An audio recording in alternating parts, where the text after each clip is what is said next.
थोड़ा हो ऐसी गाना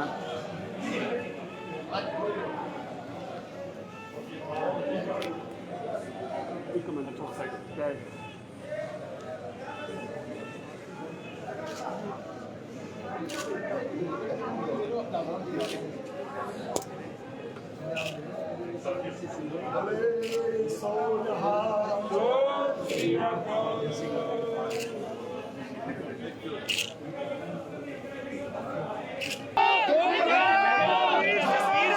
और सुखबीर सिंह बादल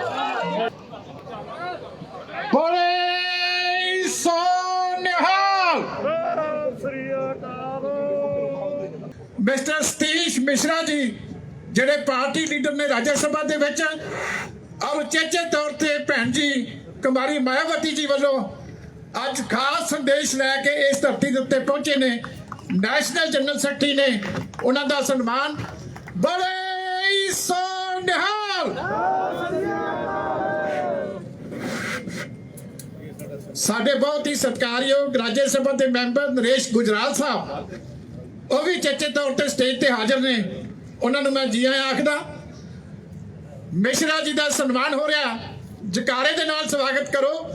ਬੋਲੇ ਸੋ ਨਿਹਾਲ। ਮਿਸ਼ਰਾ ਸਾਹਿਬ ਤੋਂ ਬਾਅਦ ਪ੍ਰਧਾਨ ਸਾਹਿਬ ਨੂੰ ਬੇਨਤੀ ਹੈ ਕਿ ਮਿਸਟਰ ਰਣਧੀਰ ਸਿੰਘ ਬੈਣੀਪਾਲ ਸਾਹਿਬ ਜਿਹੜੇ ਕਿ ਇੰਚਾਰਜ ਨੇ ਪੰਜਾਬ ਹਰਿਆਣਾ ਚੰਡੀਗੜ੍ਹ ਦੇ ਬਹੁਜਨ ਸਮਾਜ ਪਾਰਟੀ ਦੇ, ਉਹਨਾਂ ਦਾ ਸਨਮਾਨ ਉਹ ਕਰਨਗੇ। ਮਿਸਟਰ ਰਣਧੀਰ ਸਿੰਘ ਜੀ ਬੈਣੀਵਾਲ ਸਾਹਿਬ। ਪ੍ਰਧਾਨ ਸਾਹਿਬ ਗੜੀ ਸਾਹਿਬ ਦਾ ਸਨਮਾਨ ਕਰ ਰਹੇ ਜਿਹੜੇ ਸੂਬੇ ਦੇ ਪ੍ਰਧਾਨ ਨੇ ਬਸਪਾ ਦੇ, ਸਰਦਾਰ ਜਸਬੀਰ ਸਿੰਘ ਜੀ ਗੜੀ ਸਾਹਿਬ। ਬੜੇ ਸੋ ਨਿਹਾਲ। ਹੁਣ ਮੈਂ ਪ੍ਰਧਾਨ ਸਾਹਿਬ ਨੂੰ ਬੇਨਤੀ ਕਰਾਂਗਾ ਕਿ ਸਭ ਤੋਂ ਪਹਿਲਾਂ ਉਹ ਆਈਆਂ ਸ਼ਖਸੀਅਤਾਂ ਨੂੰ ਪਾਰਟੀ ਵੱਲੋਂ ਇੱਕ ਵਾਰੀ ਜੀ ਆਇਆਂ ਕਹਿ। ਸਭ ਤੋਂ ਪਹਿਲੇ ਮੈਂ ਸਾਰਿਆਂ ਨੂੰ, ਸਾਰੇ ਪੰਜਾਬ ਵਾਸੀ ਜਿਹੜਾ ਅੱਜ ਲਾਈਵ, ਦੇਸ਼ ਵਾਸੀ ਲਾਈਵ ਦੇਖ ਰਹੇ ਹੈ, ਸਾਰਿਆਂ ਨੂੰ ਫਤਿਹ ਅਰਜ਼ ਕਰਦਾ ਹਾਂ। ਵਾਹਿਗੁਰੂ ਜੀ ਕਾ ਖਾਲਸਾ, ਵਾਹਿਗੁਰੂ ਜੀ ਕੀ ਫਤਿਹ। ਅੱਜ ਪੰਜਾਬ ਦੀ ਸਿਆਸਤ ਵਿੱਚ ਇੱਕ ਨਵਾਂ ਦਿਨ ਹੈ, ਇਤਿਹਾਸਿਕ ਦਿਨ ਹੈ। ਪੰਜਾਬ ਦੀ ਅਗਲੀ ਪੋਲਿਟਿਕਸ ਵਿੱਚ ਇੱਕ ਬਹੁਤ ਵੱਡਾ ਮੋੜ ਹੈ। ਸ਼੍ਰੋਮਣੀ ਅਕਾਲੀ ਦਲ, ਪਹਿਲੇ ਮੈਂ ਅਨਾਉਂਸ ਕਰਨਾ ਚਾਹੁੰਦਾ ਅੱਜ ਦੇ ਦਿਨ ਸ਼੍ਰੋਮਣੀ ਅਕਾਲੀ ਦਲ ਤੇ ਬਹੁਜਨ ਸਮਾਜ ਪਾਰਟੀ ਇਕੱਠੇ ਅਸੀਂ ਜਿਹੜਾ ਆਉਣ ਵਾਲਾ ਵਿਧਾਨ ਸਭਾ ਹਲਕਾ 2022 ਤੇ ਉਹਦੇ ਬਾਅਦ ਵੀ ਜਿੰਨੇ ਵੀ ਇਲੈਕਸ਼ਨ ਹੋਣਗੇ ਅਸੀਂ ਇਕੱਠੇ ਲੜਾਂਗੇ। ਬੜੇ ਸੋ ਨਿਹਾਲ।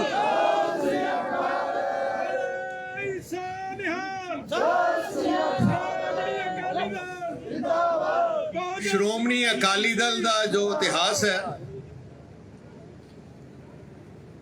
ਮਿਸ਼ਰਾ ਜੀ ਨੂੰ ਮੈਂ ਦੱਸਣਾ ਚਾਹਣਾ ਕਿ ਇਸ ਸਾਲ ਸਾਡੀ ਪਾਰਟੀ ਦੇ 100 ਸਾਲ ਪੂਰੇ ਹੋ ਗਏ। ਦੇਸ਼ ਦੀ ਆਜ਼ਾਦੀ ਦੇ ਵਿੱਚ ਤੇ ਦੇਸ਼ ਦੀ ਆਜ਼ਾਦੀ ਦੇ ਬਾਅਦ ਵੀ ਸ਼੍ਰੋਮਣੀ ਅਕਾਲੀ ਦਲ ਨੇ ਸਭ ਤੋਂ ਵੱਧ ਕੁਰਬਾਨੀਆਂ, ਸ਼ਹਾਦਤਾਂ ਦਿੱਤੀਆਂ। ਦੇਸ਼ ਦੀ ਆਜ਼ਾਦੀ ਦੇ ਬਾਅਦ ਹਰ ਗਰੀਬ ਦੀ, ਕਿਸਾਨ ਦੀ, ਮਜ਼ਦੂਰ ਦੀ ਲੜਾਈ ਵਿੱਚ ਸਾਡੀ ਲੀਡਰਸ਼ਿਪ ਨੇ 15-15, 16-16 ਸਾਲ ਜੇਲਾਂ ਕੱਟੀਆਂ। ਮੈਨੂੰ ਬੜੀ ਖੁਸ਼ੀ ਹੈ ਕਿ ਸਾਹਿਬ ਸ਼੍ਰੀ ਕਾਂਸ਼ੀ ਰਾਮ ਜੀ, ਜਿਨ੍ਹਾਂ ਨੇ ਜੋ ਫਾਊਂਡਰ ਸੀ ਬਹੁਜਨ ਸਮਾਜ ਪਾਰਟੀ ਦੇ, ਉਹਨਾਂ ਨੇ ਆ ਜਿਹੜੀ ਮੂਵਮੈਂਟ ਹੈ, ਗਰੀਬ ਦੀ ਮੂਵਮੈਂਟ, ਜੋ ਸੈਕਸ਼ਨ ਦਬਾਇਆ ਜਾ ਰਿਹਾ ਸੀ, ਕੁਚਲਿਆ ਜਾ ਰਿਹਾ ਸੀ, ਉਹਨਾਂ ਨੂੰ ਇਕੱਠੇ ਕਰਕੇ ਉਹਨਾਂ ਦੀ ਆਵਾਜ਼ ਬਣ ਕੇ, ਜਿਵੇਂ ਡਾਕਟਰ ਅੰਬੇਡਕਰ ਜੀ ਨੇ ਦੇਸ਼ ਵਿੱਚ ਸੰਵਿਧਾਨ ਬਣਾ ਕੇ ਰਾਈਟਸ ਦਿੱਤੇ, ਉਵੇਂ ਸਾਹਿਬ ਸ਼੍ਰੀ ਕਾਂਸ਼ੀ ਰਾਮ ਜੀ ਨੇ ਪੂਰੇ ਦੇਸ਼ ਵਿੱਚ ਇੱਕ ਐਜੀ ਮੂਵਮੈਂਟ ਖੜੀ ਕੀਤੀ ਜਿਹਨੂੰ ਅਸੀਂ ਸਲਾਮ ਕਰਨਾ ਚਾਹੁੰਦੇ ਹਾਂ। ਤੇ ਮੈਂ ਅੱਜ ਸਭ ਤੋਂ ਪਹਿਲੇ ਮੈਂ ਬਹਿਨ ਮਾਇਆਵਤੀ ਜੀ ਦਾ ਧੰਨਵਾਦ ਕਰਨਾ ਚਾਹੁੰਦਾ, ਕਿਉਂਕਿ ਆ ਅਲਾਇੰਸ ਹੋਣ ਵਿੱਚ, ਆ ਦੋ ਪਰਿਵਾਰ ਇਕੱਠੇ ਜੁੜਨ ਵਿੱਚ ਸਭ ਤੋਂ ਵੱਡਾ ਯੋਗਦਾਨ ਮੈਂ ਬਹਿਨ ਮਾਇਆਵਤੀ ਜੀ ਦਾ, ਜੋ ਉਹਨਾਂ ਨੇ ਮੈਂ ਕਿ ਜੋ ਗੱਲਾਂ ਹੋਈਆਂ, ਵਿਚਾਰਾਂ ਹੋਈਆਂ, ਜਿਵੇਂ ਉਹਨਾਂ ਦੀ ਸੋਚ ਹੈ, ਬੜੀ ਕਲੀਅਰ ਸੋਚ ਹੈ, ਫਿਊਚਰਿਸਟਿਕ ਸੋਚ ਹੈ, ਤੇ ਮੈਂ ਐਜ਼ ਪ੍ਰੈਜ਼ੀਡੈਂਟ ਸ਼੍ਰੋਮਣੀ ਅਕਾਲੀ ਦਲ ਉਹਨਾਂ ਨੂੰ ਮੈਂ ਵਧਾਈ ਦੇਣਾ ਚਾਹੁੰਦਾ, ਕਿਉਂਕਿ ਇਹ ਦੋਨੋਂ ਪਾਰਟੀਆਂ ਵਾਸਤੇ ਇੱਕ ਇਤਿਹਾਸਿਕ ਦਿਨ ਹੈ। ਦੋਨੋਂ ਪਾਰਟੀਆਂ ਦੀ ਆਈਡੀਓਲੋਜੀ, ਸੋਚ ਇੱਕੋ ਜਿਹੀ ਹੈ। ਦੋਨੋਂ ਪਾਰਟੀਆਂ ਗਰੀਬ, ਕਿਸਾਨ, ਮਜ਼ਦੂਰ, ਜੋ ਜਿਨ੍ਹਾਂ ਲੋਕਾਂ ਨੂੰ ਦਬਿਆ ਜਾਂਦਾ ਸੀ, ਕੁਚਲਿਆ ਜਾਂਦਾ ਸੀ, ਉਹਨਾਂ ਦੀ ਲੜਾਈ, ਉਹਨਾਂ ਦੇ ਹੱਕਾਂ ਦੀ ਲੜਾਈ ਵਾਸਤੇ ਆ ਦੋਨੋਂ ਪਾਰਟੀਆਂ ਲੜਦੀਆਂ ਰਹੀਆਂ।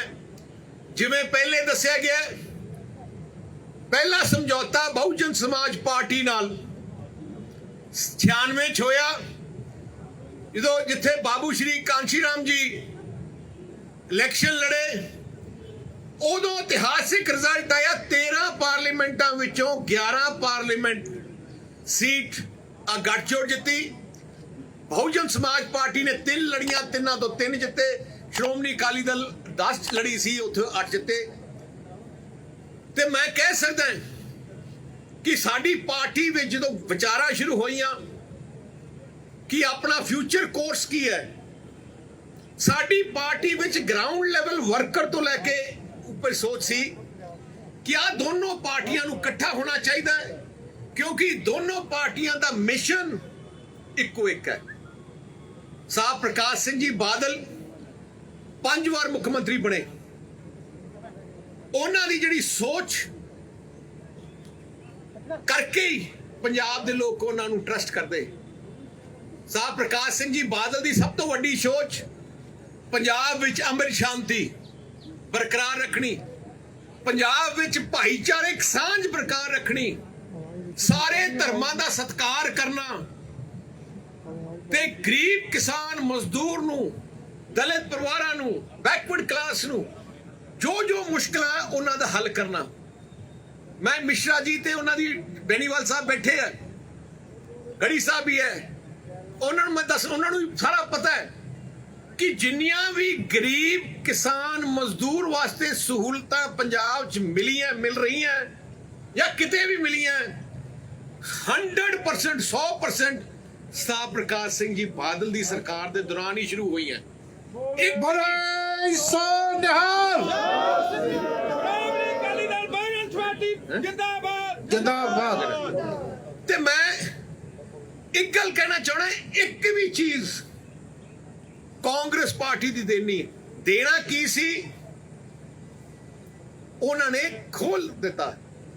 ਐਸਸੀ ਪਰਿਵਾਰਾਂ ਨੂੰ, ਸਾਹ ਪ੍ਰਕਾਸ਼ ਸਿੰਘ ਜੀ ਬਾਦਲ ਮੁੱਖ ਮੰਤਰੀ ਬਣੇ, ਮੈਂ ਉਪ ਮੰਤਰੀ ਸੀ, ਫੈਸਲਾ ਕੀਤਾ ਕਿ ਸਕਾਲਰਸ਼ਿਪ ਦਿੱਤੀ ਜਾਏ, ਤੇ ਤਕਰੀਬਨ 4-5 ਲੱਖ ਬੱਚਿਆਂ ਨੂੰ ਅਸੀਂ ਸਕਾਲਰਸ਼ਿਪ ਦੇਣ ਲੱਗੇ। ਬੜੇ ਬੱਚੇ ਅੱਗੇ ਵਧੇ। ਅਫਸੋਸ ਜਦੋਂ ਦੀ ਕੈਪਟਨ ਸਰਕਾਰ ਆਈ ਹੈ, ਐਸਸੀ ਬੱਚਿਆਂ ਦੀ ਸਕਾਲਰਸ਼ਿਪ ਬੰਦ ਕਰ ਦਿੱਤੀ। ਜਿਹੜਾ ਉਹਨਾਂ ਦਾ ਮੰਤਰੀ ਉਹਨੇ ਘਟਾਲੇ ਕੀਤੇ, ਅੱਜ ਤੱਕ ਬੰਦ ਹੈ ਜੀ। ਹੋਰ ਵੀ ਜਿਹੜੀਆਂ ਸਕੀਮਾਂ ਗਰੀਬ ਦਲਿਤ ਪਰਿਵਾਰਾਂ ਨੂੰ ਦਿੰਦੇ ਸੀ, ਉਹ ਵੀ ਉਹਨਾਂ ਨੇ ਘਟਾਤੀਆਂ ਜਾਂ ਬੰਦ ਕਰਤੀਆਂ ਜਾਂ ਦੇਣਾ ਬੰਦ ਕਰ ਦਿੱਤਾ। ਆ ਤਾਂ ਸੋਚ ਕਾਂਗਰਸ ਪਾਰਟੀ ਦੀ ਰਹੀ ਹੈ। ਮੈਂ ਇੱਕ ਹੋਰ ਵੀ ਅੱਜ ਦੇ ਦਿਨ ਕਹਿਣਾ ਚਾਹਣਾ ਹੈ, ਸਾਹ ਪ੍ਰਕਾਸ਼ ਸਿੰਘ ਜੀ ਬਾਦਲ ਜਦੋਂ ਮੁੱਖ ਮੰਤਰੀ ਸੀ, ਉਹਨਾਂ ਦੀ ਇੱਕ ਸੋਚ ਸੀ ਕਿ ਸਾਰੇ ਧਰਮਾਂ ਦੇ ਲੋਕਾਂ ਨੂੰ ਕੌਨਫਰੰਸ ਲੈ ਕੇ ਚੱਲਦੇ ਸੀ, ਤੇ ਜਿੰਨੇ ਵੀ ਸ਼ੁਭ ਦਿਹਾੜੇ ਕਿਸੇ ਵੀ ਧਰਮ ਦਾ ਹੁੰਦਾ, ਸਾਹ ਪ੍ਰਕਾਸ਼ ਸਿੰਘ ਜੀ ਬਾਦਲ ਆਪ ਬਣਾਉਂਦੇ। ਤੇ ਉਹਨਾਂ ਨੇ ਕਾ ਵੀ ਪਲਾਨ ਕੀਤਾ ਕਿ ਜੋ ਪਵਿੱਤਰ ਸਥਾਨ ਹੈ ਗੁਰੂਆਂ ਦੇ, ਸਾਰੇ ਧਰਮਾਂ ਦੇ, ਉਹਨਾਂ ਨੂੰ ਪੰਜਾਬ ਸਰਕਾਰ ਦੇ ਪੈਸੇ ਤੋਂ ਖਰਚ ਕੇ ਉਹਨਾਂ ਨੇ ਡਿਵੈਲਪ ਕੀਤਾ। ਸਭ ਤੋਂ ਵੱਡਾ ਐਗਜ਼ਾਮਪਲ ਭਗਵਾਨ ਵਾਲਮੀਕੀ ਜੀ ਦਾ ਮੰਦਿਰ ਰਾਮ ਤੀਰਥ, ਜਿਹਨੂੰ ਤਕਰੀਬਨ 300 ਕਰੋੜ ਰੁਪਇਆ ਲਾ ਕੇ ਪੰਜਾਬ ਸਰਕਾਰ ਦਾ ਉਹਨੂੰ ਬਹੁਤ ਖੂਬਸੂਰਤ ਤਰੀਕੇ ਨਾਲ ਡਿਵੈਲਪ ਕੀਤਾ। ਉੱਥੇ ਜਿਹੜੀ ਸੋਨੇ ਦੀ ਮੂਰਤੀ ਵੀ ਲਿਆਂਦੀ ਹੈ, ਬਹੁਤ ਵਧੀਆ ਬਣਾ ਕੇ ਲਿਆਂਦੀ। ਗੁਰੂ ਰਵਿਦਾਸ ਜੀ ਮਹਾਰਾਜ ਦਾ ਪਵਿੱਤਰ ਸਥਾਨ ਕਰਾਲਗੜ੍ਹ, ਉੱਥੇ ਵੀ 200 ਕਰੋੜ ਦਾ ਪ੍ਰੋਜੈਕਟ ਸ਼ੁਰੂ ਕੀਤਾ। ਬੜਾ ਅਫਸੋਸ ਇਸ ਗੱਲ ਦਾ ਹੈ, ਜਦੋਂ ਦੀ ਕੈਪਟਨ ਸਰਕਾਰ ਆਈ ਹੈ, ਰਾਮ ਤੀਰਥ ਤਰਫ ਵੀ ਧਿਆਨ ਖਤਮ ਹੋ ਗਿਆ ਤੇ ਉੱਥੇ ਬੁਰਾ ਹਾਲ ਹੋ ਗਿਆ। ਤੇ ਕਰਾਲਗੜ੍ਹ ਸਾਹਿਬ ਗੁਰੂ ਰਵਿਦਾਸ ਜੀ ਮਹਾਰਾਜ ਦਾ ਜੋ ਪਵਿੱਤਰ ਸਥਾਨ ਸੀ, ਉਸ ਸਥਾਨ ਨੂੰ ਡਿਵੈਲਪਮੈਂਟ ਉੱਥੇ ਰੋਕ ਦਿੱਤੀ, ਇੱਕ ਇੱਟ ਨਹੀਂ ਲੱਗੀ। ਰਾਮ ਆਪਣਾ ਦੁਰਗਿਆਨਾ ਮੰਦਿਰ 'ਚ ਵੀ ਉਹਨਾਂ ਨੇ ਬਹੁਤ ਵਧੀਆ ਬਿਊਟੀਫਿਕੇਸ਼ਨ ਕੀਤੀ। ਸੋ ਆਈ ਸੋਚ ਹੈ ਪੰਜਾਬੀਆਂ ਦੀ ਸੋਚ, ਆ ਸਾਰੀ ਸੋਚ ਸਾਡੇ ਗੁਰੂ ਸਾਹਿਬਾਨ ਦੀ ਦੱਸੀ ਹੋਈ ਸੋਚ ਤੇ ਅਸੀਂ ਚੱਲਦੇ ਹਾਂ। ਗੁਰੂ ਸਾਹਿਬ ਚੱਲਦੀ ਹੈ ਤੇ ਮੈਨੂੰ ਬੜੀ ਖੁਸ਼ੀ ਹੈ ਕਿ ਜੋ ਰਿਸ਼ਤਾ ਮੇਰੇ ਪਿਤਾ ਸਾਹਿਬ ਪ੍ਰਕਾਸ਼ ਸਿੰਘ ਜੀ ਬਾਦਲ ਨੇ ਬਣਾਇਆ, ਸਾਹਿਬ ਸ਼੍ਰੀ ਕਾਂਸ਼ੀ ਰਾਮ ਜੀ ਨੇ, ਉਹ ਰਿਸ਼ਤਾ ਅੱਜ ਫਿਰ ਤੋਂ ਮੇਰੀ ਅਗਵਾਈ ਥੱਲੇ ਸ਼੍ਰੋਮਣੀ ਅਕਾਲੀ ਦਲ ਔਰ ਬਹਿਨ ਮਾਇਆਵਤੀ ਜੀ ਦੀ ਅਗਵਾਈ ਥੱਲੇ BSP ਦਾ ਰਿਸ਼ਤਾ ਫਿਰ ਤੋਂ ਜੁੜ ਗਿਆ। ਤੇ ਆ ਰਿਸ਼ਤਾ ਸਤਿ ਸ੍ਰੀ ਅਕਾਲ। ਆ ਕੋਈ ਰਿਸ਼ਤਾ ਮੈਂ ਐਲਾਨ ਕਰਨਾ ਚਾਹੁੰਦਾ, ਟੈਂਪਰਰੀ ਰਿਸ਼ਤਾ ਨਹੀਂ। ਸ਼੍ਰੋਮਣੀ ਅਕਾਲੀ ਦਲ ਦੀ ਖਾਸੀਅਤ, ਅਸੀਂ ਜ਼ਬਾਨ ਦੇ ਪੱਕੇ ਹੈ, ਜਿਹਦੀ ਬਾਹ ਫੜ ਲਈਏ ਫਿਰ ਜ਼ਿੰਦਗੀ ਭਰ ਸਾਡੀ ਅਸੀਂ ਉਹਦਾ ਨਸਲ ਨਿਭਾਉਣੇ ਆ। ਤੋ ਇਸ ਕਰਕੇ ਮੈਂ ਜਿਹੜਾ ਐਲਾਨ ਕਰ ਰਹੇ ਹਾਂ ਕਿ ਅਸੀਂ ਸ਼੍ਰੋਮਣੀ ਅਕਾਲੀ ਦਲ ਬਹੁਜਨ ਸਮਾਜ ਪਾਰਟੀ ਦਾ ਜੋ ਅਲਾਇੰਸ ਹੈ, ਬਹੁਜਨ ਸਮਾਜ ਪਾਰਟੀ 20 ਸੀਟਾਂ ਤੇ ਇਲੈਕਸ਼ਨ ਲੜੂਗੀ ਤੇ ਬਾਕੀ ਸੀਟਾਂ ਤੇ ਸ਼੍ਰੋਮਣੀ ਅਕਾਲੀ ਦਲ ਲੜੂਗਾ। ਬੋਲੇ ਸੋ ਨਿਹਾਲ। ਜਿੰਦਾਬਾਦ ਭਾਰਤੀ ਬਹੁਜਨ ਸਮਾਜ ਪਾਰਟੀ। ਬਹੁਜਨ ਸਮਾਜ ਪਾਰਟੀ। ਹਾਲੇ ਥੋੜਾ ਭੁਲੇਖਾ ਲੱਗੇਗਾ ਵਿੱਚ ਬਹੁਜਨ ਸਮਾਜ ਪਾਰਟੀ ਤੇ ਸ਼੍ਰੋਮਣੀ ਅਕਾਲੀ ਦਲ। ਇੱਕ ਮਿੰਟ, ਤੇ ਮੈਂ ਜਿਹੜੀਆਂ ਸੀਟਾਂ ਬਹੁਜਨ ਸਮਾਜ ਪਾਰਟੀ ਲੜ ਰਹੀ ਹੈ ਇਹ ਸਮਝੌਤੇ ਤੇ, ਉਹਨਾਂ ਦਾ ਮੈਂ ਅੱਜ ਐਲਾਨ ਕਰਨ ਲੱਗਿਆ। ਪਹਿਲੀ ਸੀਟ ਕਰਤਾਰਪੁਰ ਸਾਹਿਬ ਜਲੰਧਰ ਡਿਸਟ੍ਰਿਕਟ ਵਿੱਚ, ਜੋ ਹੁਸ਼ਿਆਰਪੁਰ ਵਿੱਚ ਹੈ। ਦਸੂਆ ਸੀਟ ਜੋ ਹੁਸ਼ਿਆਰਪੁਰ ਵਿੱਚ ਹੈ। ਚਮਕੌਰ ਸਾਹਿਬ ਸੀਟ ਜੋ ਸ਼੍ਰੀ ਅਨੰਦਪੁਰ ਸਾਹਿਬ ਜ਼ਿਲ੍ਹੇ 'ਚ ਹੈ। ਰੋਪੜ ਜ਼ਿਲ੍ਹੇ ਸੀਟ ਜੋ ਸ਼੍ਰੀ ਭਗਤ ਸਿੰਘ ਨਗਰ 'ਚ ਹੈ। ਲੁਧਿਆਣਾ ਨਾਰਥ ਸੀਟ ਜੋ ਲੁਧਿਆਣੇ 'ਚ ਹੈ। ਪਠਾਨਕੋਟ ਜ਼ਿਲ੍ਹੇ ਦੀਆਂ ਅਨੰਦਪੁਰ ਸਾਹਿਬ ਦੀ ਸੀਟ ਰੋਪੜ ਜ਼ਿਲ੍ਹੇ 'ਚ। ਮੋਹਾਲੀ ਦੀ ਸੀਟ ਮੋਹਾਲੀ ਜ਼ਿਲ੍ਹੇ 'ਚ। ਅੰਮ੍ਰਿਤਸਰ ਨਾਰਥ ਅੰਮ੍ਰਿਤਸਰ ਜ਼ਿਲ੍ਹੇ 'ਚ। ਅੰਮ੍ਰਿਤਸਰ ਸੈਂਟਰਲ ਅੰਮ੍ਰਿਤਸਰ ਜ਼ਿਲ੍ਹੇ 'ਚ। ਤੇ ਪਾਇਲ ਜਿਹੜੀ ਹੈ ਉਹ ਲੁਧਿਆਣਾ ਜ਼ਿਲ੍ਹੇ 'ਚ।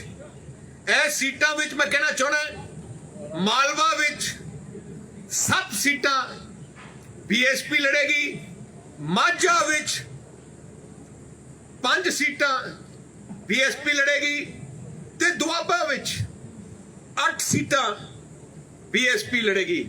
ਸੋ ਅਸੀਂ ਜਲਦੀ ਹੀ ਸ਼੍ਰੋਮਣੀ ਅਕਾਲੀ ਦਲ ਦੀ ਤੇ ਬਹੁਜਨ ਸਮਾਜ ਪਾਰਟੀ ਦੀ ਕੋਆਰਡੀਨੇਸ਼ਨ ਕਮੇਟੀ ਬਣਾਵਾਂਗੇ, ਜਿਹੜੀ ਦੋਨੋਂ ਪਾਰਟੀਆਂ ਦੀ ਕੋਆਰਡੀਨੇਸ਼ਨ ਹਲਕਾ ਵਾਈਜ਼ ਜਾਂ ਜੋ ਵੀ ਪ੍ਰੋਗਰਾਮ ਦੋਨੋਂ ਪਾਰਟੀਆਂ ਨੇ ਕਰਨਾ ਹੈ ਅੱਜ ਦੇ ਬਾਅਦ ਅਸੀਂ ਇਕੱਠੇ ਕਰਾਂਗੇ ਤੇ ਕੋਆਰਡੀਨੇਸ਼ਨ ਨਾਲ ਹਲਕੇ ਵਾਈਜ਼ ਆਪਾਂ ਮੀਟਿੰਗ ਕਰਕੇ ਮਕਸਦ ਇੱਕੋ ਇੱਕ ਹੈ, ਇੱਕ ਹੰਕਾਰੀ ਰਾਜਾ, ਇੱਕ ਲੁਟੇਰੀ ਕਾਂਗਰਸ ਜਿਹਨੇ ਪੰਜਾਬ ਨੂੰ ਤਬਾਹ ਕਰ ਦਿੱਤਾ ਹੈ। ਮਿਸ਼ਨ ਇੱਕੋ ਇੱਕ ਹੈ, ਪੰਜਾਬ ਨੂੰ ਇਹਨਾਂ ਲੁਟੇਰਿਆਂ ਤੋਂ ਬਚਾਉਣਾ ਹੈ। ਪੰਜਾਬ ਵਿੱਚ ਅਮਨ ਸ਼ਾਂਤੀ ਭਾਈਚਾਰਕ ਸਾਂਝ ਕਰਾਉਣੀ ਹੈ ਤੇ ਗਰੀਬ ਤੇ ਦਲਿਤ ਕਿਸਾਨ ਨੂੰ ਹਰ ਕਿਸਮ ਦੀ ਸਹੂਲਤ ਦੇਣੀ ਹੈ ਕਿ ਜੋ ਅੱਗੇ ਜਾ ਕੇ ਆਪਣੇ ਪੰਜਾਬ ਅੱਗੇ ਤਰੱਕੀ ਕਰ ਸਕੇ। ਇੰਡਸਟਰੀ ਤੇ ਵਪਾਰ ਨੂੰ ਪੂਰਾ ਡਿਵੈਲਪ ਕਰਕੇ ਪੰਜਾਬ ਦੀ ਇਕਨੋਮੀ ਨੂੰ ਵਾਪਸ ਰੇਲ ਤੇ ਲਿਆਉਣਾ ਹੈ। ਜਿਹੜੀ ਇਕਨੋਮੀ ਕੈਪਟਨ ਅਮਰਿੰਦਰ ਸਿੰਘ ਦੀ ਅਗਵਾਈ ਥੱਲੇ ਤਬਾਹ ਹੋ ਗਈ ਹੈ, ਇੱਕ ਐਜਾ ਮੁੱਖ ਮੰਤਰੀ ਬਣਿਆ ਜਿਹੜਾ ਘਰੋਂ ਨਹੀਂ ਨਿਕਲਿਆ। ਅੱਜ ਸਾਨੂੰ ਵੀ ਕੁਝ ਉਹਦੇ ਖਿਲਾਫ ਕਹਿਣ ਦੀ ਲੋੜ ਹੀ ਨਹੀਂ, ਸਾਤੋਂ ਵੱਧ ਉਹਦੀ ਆਪਣੀ ਪਾਰਟੀ ਉਹਦੇ ਖਿਲਾਫ ਕਹਿ ਰਹੀ ਹੈ। ਜਿਸ ਪਾਰਟੀ ਦੇ ਮੰਤਰੀ, ਜਿਸ ਕੈਬਨਿਟ ਦੇ ਮੰਤਰੀ ਦਾ विश्वास मुख्यमंत्री दे ना होए। जिस पार्टी ओपनली कह रही है कि पंजाब के मुख्यमंत्री ते ओदी कैबिनेट ने तबाह कर दिता है, उस पार्टी तो उस सरकार तो बचाना साडा फर्ज है। हर पूरे पंजाबियों नूं आशीर्वाद लैके असी आज जंग लड़ांगे ते मैनू पूरा आशीर्वाद है कि जित प्राप्त होगी, परमात्मा की बख्शी नाल जित प्राप्त होगी। मैं अखीर विच फिर तो बहन मायावती जी का दिल की गहराइयों तो धन्यवाद करदा ते इस गठजोड़ नूं इकट्ठे करने वास्ते फाइनल शेप देने वास्ते मैं मिश्रा जी का दिलों धन्यवाद करना चाहना। बेनीवाल जी जो पंजाब का इतिहास है उन्होंने भी दिलों धन्यवाद करना चाहना ते गढ़ी साहब का भी बड़े नेक इंसान है, उन्हें धन्यवाद करना चाहना। कोई ज्यादा डिफरेंस नहीं साडा रहा, बड़ी वधिया तरीके नाल असी आज लड़ाई लड़ांगे ते मैं स्पेशल थैंक्स नरेश गुजराल जी भी देना चाहना जिन्हों ने इस सारे समझौते ते भूंदड़ साहब का जिन्होंने बहुत वधिया योगदान पाके ऐजा रिश्ता कायम किया है जेड़ा हुण पंजाब की सियासत विच एक नवा सूरज निकल के आऊगा। पंजाब की लोकां दियां जिहड़ी खुशियां चेहरे तो चली गई सी 5 साल कांग्रेस के खिलाफ करके, वो खुशियां वापस लेके आऊगा। तो मैं हुण बेनती करना चाहना है बेनीवाल साहब नूं कि अपने शब्द और सजी मिश्रा साहब नूं मिश्रा जी बड़े सो निहाल।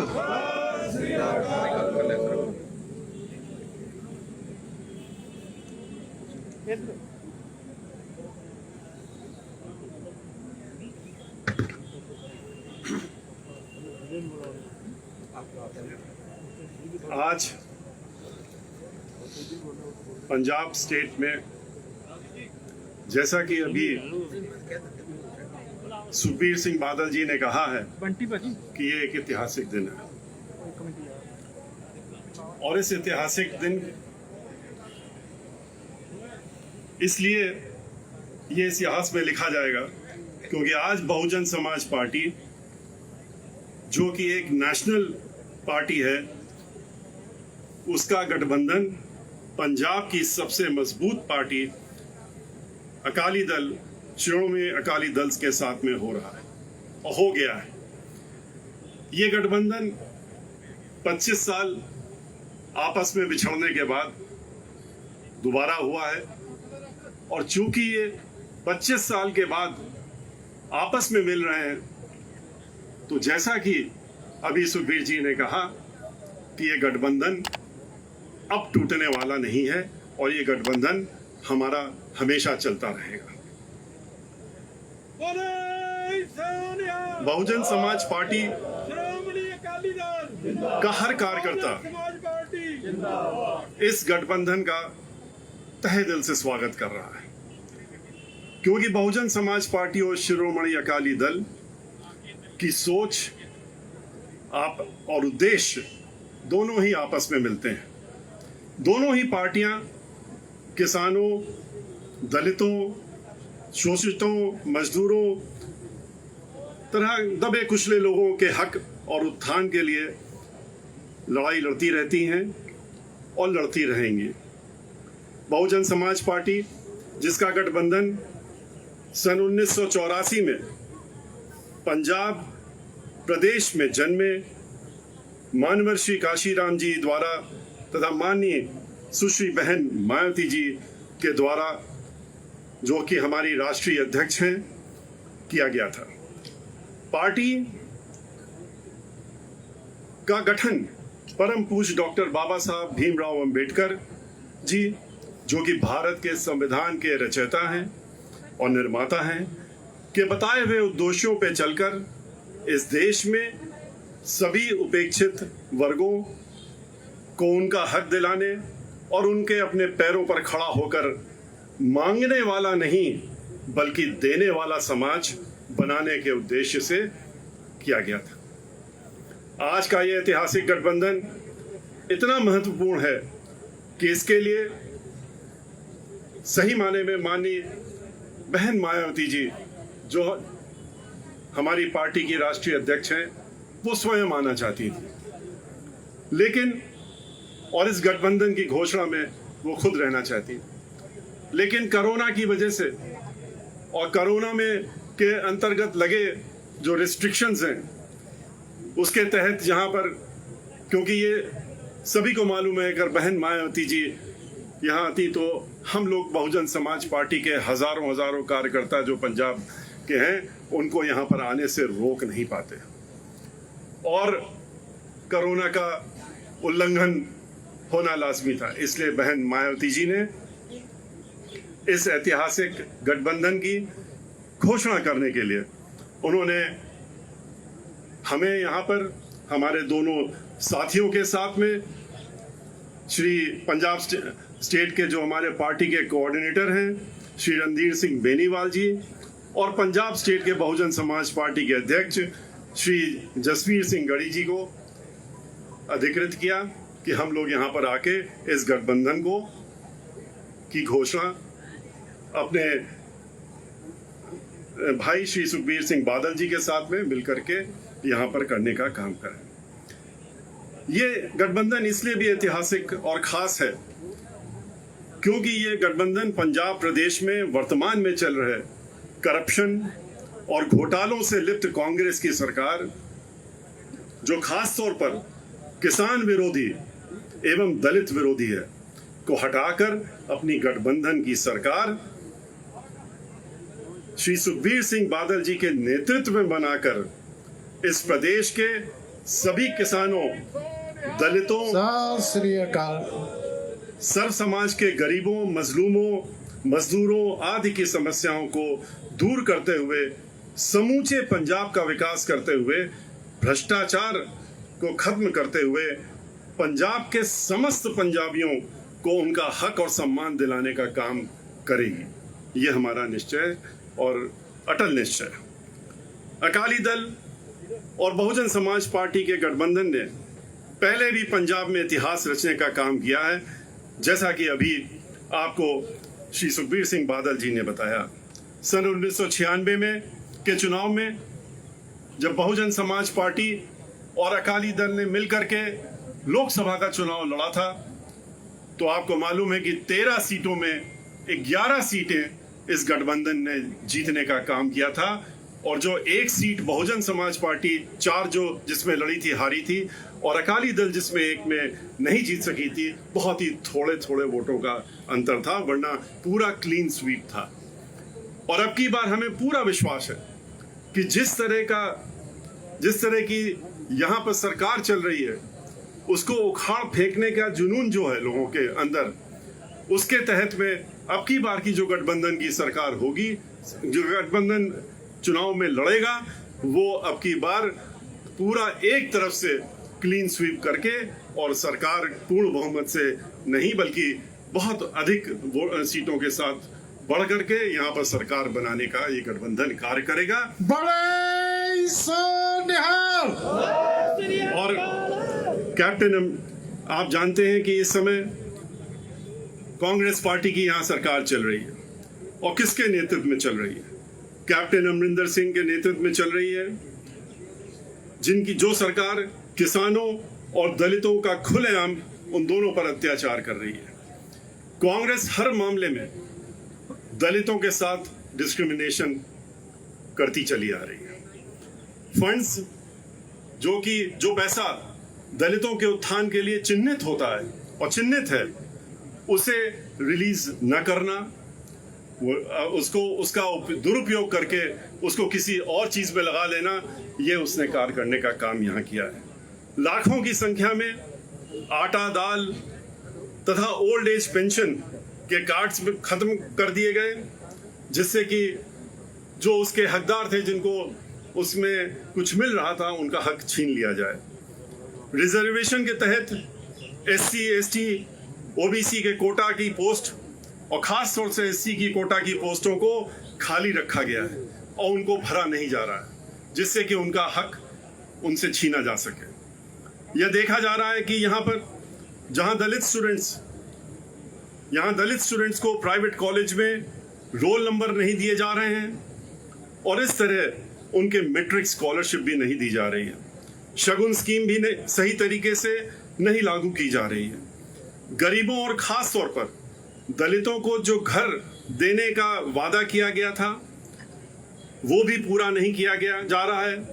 आपको मालूम है कि जब भी उत्तर प्रदेश में 4 बार बहन मायावती जी के नेतृत्व में सरकार बनी तो उन्होंने 1-2 नहीं, उन्होंने मानवर काशीराम जी के नाम से गरीबों के लिए 2-2 कमरे के मुफ्त मकान बनाकर पैसा नहीं लिया आज की सरकारों की तरह, और उन्होंने मुफ्त मकान बना करके उनको लाखों की संख्या में दे करके और उसमें उन्होंने आबाद करने का काम किया था। लेकिन यहाँ पर जो वादे किए थे वो भी पूरे नहीं किए जा रहे हैं। दलितों के लिए चिन्हित जितनी भी स्कीम्स हैं उनको इम्प्लीमेंट करने की जगह उसका धन पूरी तरीके से दुरुपयोग करके भ्रष्टाचार किया जा रहा है। आज बाकी जो पार्टियां हैं उनके बारे में आपको अच्छी तरीके से मालूम है कि उनका किसान आंदोलन चल रहा है। किसान आंदोलन में आपने बहुजन समाज पार्टी और अकाली दल का आपने स्टैंड देखा है। हम लोग किसानों के साथ में खड़े हैं। पार्लियामेंट के अंदर दोनों पार्टियों ने, मैंने स्वयं खड़े होकर के किसान आंदोलन में जो तीनों बिल जो काला कानून के तहत पास किए गए हैं, जिसमें कि किसानों की जमीनों को छीनने का षड्यंत्र है और छीन करके उनको जमीनों से भी बेदखल करने का जो षड्यंत्र रचा जा रहा है, उसके विरोध में बहन मायावती जी ने अपना वक्तव्य दिया, बोलने का काम किया, हमें अधिकृत किया था। पार्लियामेंट में हमने भी ये बात उठाई थी। और